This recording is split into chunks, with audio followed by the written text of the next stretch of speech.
नमस्ते दोस्तों। आज हम निर्मल वर्मा द्वारा लिखित परिंदे यह कहानी देखने वाले हैं। वैसे तो लेखिका का ये कहानी संग्रह भी है इसी नाम से, परिंदे नाम से, लेकिन आज हमें कहानी देखना है क्योंकि नेट के पाठ्यक्रम में इनकी कहानी ही रखी गई है।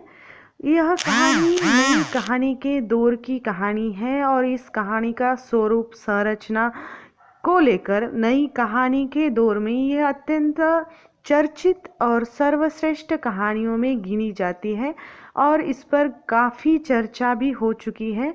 और निर्मल वर्मा की यह जो कहानी संग्रह था 1958 में उसका प्रकाशन हो गया था।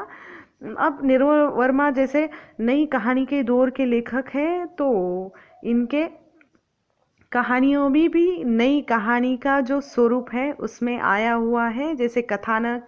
और यह जो कथानक है प्रेम को लेकर, यानी प्रेम से भरा हुआ कथानक है।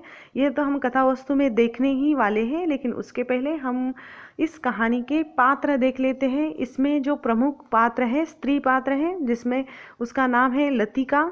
उसमें गिरीश नेगी, ह्यूबर्ट जो सहकर्मी है लतिका का, डॉक्टर मुखर्जी, मिस वुड, सुधा, करीमुद्दीन जो उस कॉन्वेंट स्कूल का एक चपरासी है, और फादर एलमंड। ऐसे इसमें बहुत सारे पात्र हैं। अब इस कहानी का जो मुख्य पात्र है लतिका, यानी लतिका के पूरे नहीं कह सकती मैं, उनके जो एक जीवन पर आधारित जो निरसमय जीवन है, उस जीवन को लेकर यह कहानी लेखक ने लिखी है। और ये परिंदे कहानी वैसे तो बहुत ही चर्चित रही है। इस कहानी का जो विषय है परंपरा रूपी स्त्री की सोच, प्रेम का त्रिकोण है। इसमें स्त्री मन के पर्दे खोलती है, जीवन की आंतरिक जो लय भावबोध को वह जोड़ती है। उसके बाद नारी मनस्थिति का चित्रण मुख्य रूप से इसमें किया गया है, जो लतिका के माध्यम से। ठीक है, परिंदे जो कहानी की जो कथा वस्तु है वह इस तरह है, उस पर हम चर्चा करेंगे। परिंदे जो कॉन्वेंट स्कूल में पढ़ने वाली एक युवती की कथा है, और इस कॉन्वेंट स्कूल में पढ़ने वाली युवती लतिका है, और लतिका के मनोभावों की ये कहानी है, उसके मनोभाव पर ये चित्रित हुई कहानी है। और इस कहानी के शुरू में, यानी एक अरसा पहले, ऐसा कहानी में दिखाया गया है कि एक अरसा पहले उसने मेजर गिरीश नाम से, जो इस कहानी में जो पात्र आया है सिर्फ उसका नाम आया है, उसका उल्लेख आया है, लेकिन कहीं पर भी वह प्रकट रूप में प्रस्तुत नहीं होता। गिरीश नेगी से प्रेम करती है जो मेजर है, प्रेम किया था क्योंकि वो भूतकाल हो चुका है। और लेकिन होता ऐसा है कि वो सेना में नौकरी करता है, और सेना में नौकरी करने के बाद एक बार वह जम्मू गया और वापस आया ही नहीं, यानी वापस लौट ना सका। यानी एक जवान है तो जवान शहीद हो गया, ऐसा इसमें हमें संकेत मिलता है। और उसकी मृत्यु होने के बाद लतिका जी रही है उसकी यादों को लेकर, उसकी स्मृतियों को लेकर। उसके और इसके बीच में जो ये अब सहकर्मी, यानी जो भावात्मक लगाव है, अब लतिका के भूतकाल के बारे में वहाँ कॉन्वेंट स्कूल के सभी लोग जानते हैं, अर्थात वहाँ के जो लोग हैं वो सब जानते हैं, चर्चा भी होती है। लेकिन जो ह्यूबर्ट है उसे जो लतिका के भूतकाल के बारे में कुछ भी पता नहीं है, और वह लतिका से आकर्षित हो जाता है और उसके लिए प्रेम भी करने लगता है। लेकिन अपनी सहकर्मी के लिए वह एक प्रेम पत्र भी लिख देता है। अब लतिका इसका बुरा तो नहीं मानती, लेकिन वह पहले प्रेम पत्र पढ़ती है। उसे खुशी भी होती है कि उसे लगता है कि मैं आज भी किसी को अच्छी लगती हूँ, किसी को आकर्षित करती हूँ, क्योंकि आज भी मेरे इसमें वह गुण है जो मैं दूसरों को पसंद आ सकती हूँ, किसी के लिए मैं प्रेम के लिए वह जानी जा सकती हूँ, ऐसा इसमें दिया गया है।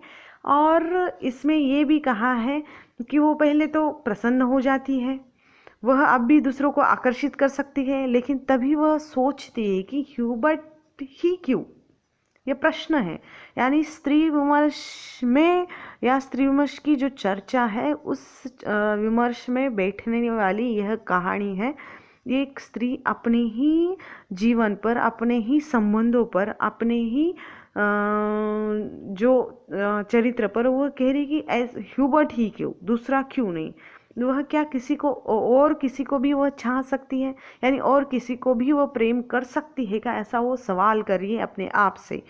उस सहानुभूति के संग जो अब नहीं रही है, यानी जिस वक्त गिरीश नेगी था, उस वक्त जो लतिका का रूप था, उस रूप में अब वह किसी को चाह सकती है या उस पूरी सहानुभूति के साथ किसी के साथ रह सकती है क्या, ऐसा वह सोच रही, क्योंकि वह भावना, वह लतिका जो भूतकाल में थी अब है क्या, ऐसे सवाल भी वह करती है अपने आप से। यानी एक तरह से एक उसकी ही छाया, उसकी ही एक लतिका रूपी छाया जो उसके साथ मंडरा रही है और हमेशा उसके साथ चलती है कि न वो उस भूतकाल को मिटा पा रही है, नहीं भूल पा रही है, ना ही वो खुद से मुक्त कर पा रही है। यानी उसी भूतकाल को लेकर, गिरीश नेगी के प्रेम को लेकर वह जी रही है।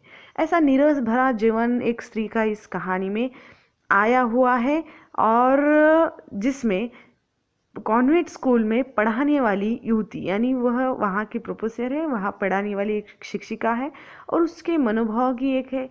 अब इसमें भी आया है कि जब लतिका को पता चलता कि ह्यूबर्ट के छाती में दर्द हो रहा है और वह दर्द मामूली नहीं है, तो वह सुनकर थोड़ा सिहर उठती है, उसे दुख भी होता है। पहले तो वह अपने हॉस्टल की एक लड़की जो जूली है, और उसका नाम भी दिया है, जूली को उसके प्रेम संबंधों के लिए फटकारती भी है, यानी पहले फटकारती है और उसका जो लेटर आया हुआ होता है उस जूली का, वह ले लेती है वापस और उसे गुस्सा भी करते हैं, लेकिन बाद में उसके प्रेम में अपनी अनुभूतियों को शामिल कर उसके प्रेम पत्र को वह अंत में उस जूही के कमरे में जाकर, जूही सोई हुई है और उसके तकिए के नीचे वो चुपचाप रख देती है। ये कहानी के अंत में होता है, लेकिन एक केंद्रीय भावभूमि की तलाश में प्रचलित ढंग से बिल्कुल अलग तरह की यह कहानी बन पड़ती है। और इसमें यह भी दिखाया है कि अब जो ह्यूबर्ट है पूरी तरह से लतिका को चाहता है, लेकिन ह्यूबर्ट को जैसे ही पता चलता है कि लतिका के भूतकाल में किसी और को वह चाहती थी, और इस कारण वह लतिका से माफ़ी भी मांग लेता है कि मैंने आपको जो प्रेम पत्र लिखा था इसके लिए मैं आपकी माफ़ी मांगता हूँ, और मुझे सच में ये नहीं पता था कि आप भी उस भूतकाल में गिरीश नेगी से प्रेम करती थी, ऐसा वो सोचता है और बोलता भी है लतिका को।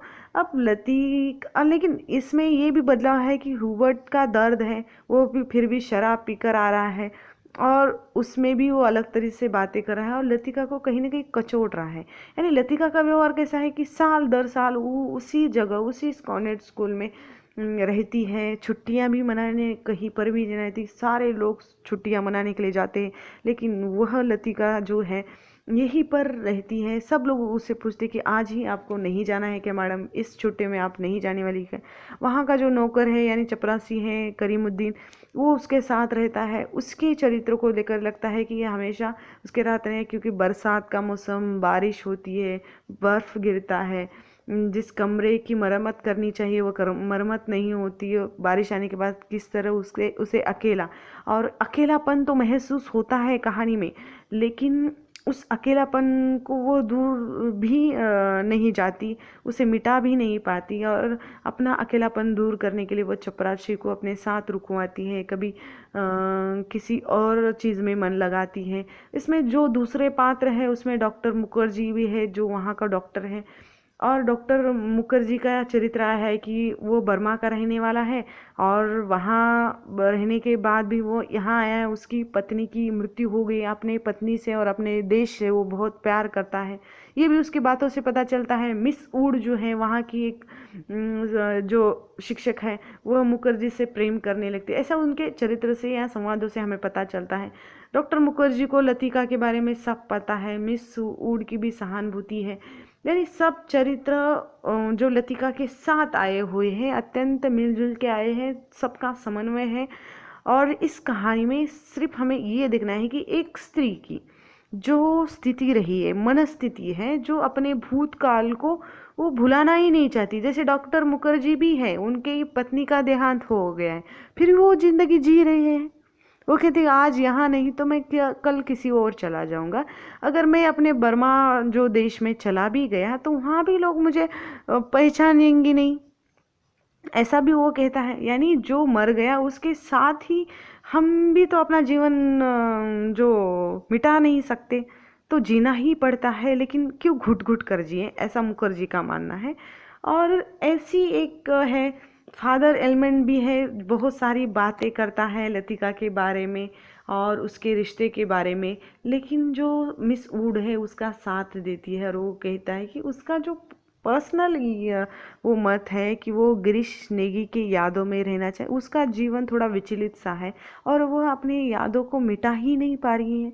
यानी एक पारंपरिक सोच है, यानी वह जो दिन के साथ सालों या वर्षों तक उसी ख्यालों में डूबी रहती है। यानी जैसे दिन बीत रहा है, जैसे जीवन बदल रहा है, उस जीवन के साथ वो बदलना चाहती, यानी पुरानी ही बातों को लेकर अभी भी बैठी। यानी एक उसका एक तरफ से तो उसका जो बहुत ही प्रेम, जो उदात्त प्रेम है, जो मरने के बाद भी जीवित है उसके मन में उस गिरीश नेगी के प्रति, और अभी वह उस प्रेम से बाहर निकलना नहीं चाहती या अपने आप को किसी और के लिए सौंप देना भी नहीं चाहती। और ये सौंप देने की जो बात है वह करना नहीं चाहती, यानी उसका मन कचोट रहा है।